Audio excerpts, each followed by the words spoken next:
ভগবান বিষ্ণু মা লক্ষ্মীকে এক ভয়ঙ্কর অভিশাপ দিয়েছিলেন, তোমাকে পৃথিবীতে ঘড়ি রূপে জন্ম নিতে হবে। আর সেই অভিশাপের কারণেই মা লক্ষ্মী ঘড়ি হয়ে পৃথিবীতে জন্মগ্রহণ করেন। একসময় বৈকুণ্ঠলোকে ভগবান বিষ্ণু ও মা লক্ষ্মী একসঙ্গে বিরাজমান ছিলেন।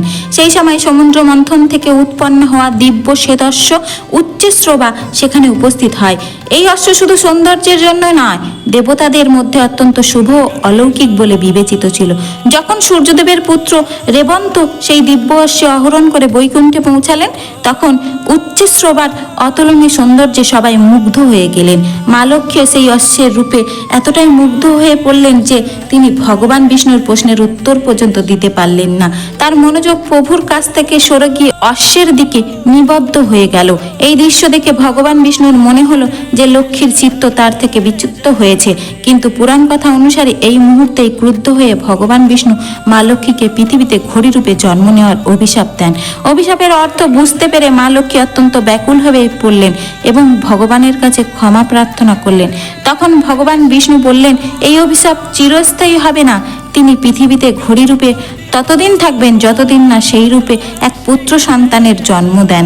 এরপর তিনি পুনরায় বৈকুণ্ঠে ফিরে যেতে পারবেন। পৃথিবীতে ঘড়িরূপী জন্ম নিয়ে মা লক্ষ্মী অভিশাপ মুক্তির জন্য ভগবান শিবের কঠোর তপস্যা করলেন। তার ভক্তিতে সন্তুষ্ট হয়ে মহাদেব ভগবান বিষ্ণুকে নির্দেশ দিলেন যে তিনি নিজেই পৃথিবীতে গিয়ে লক্ষ্মীকে অভিশাপ মুক্ত করুন।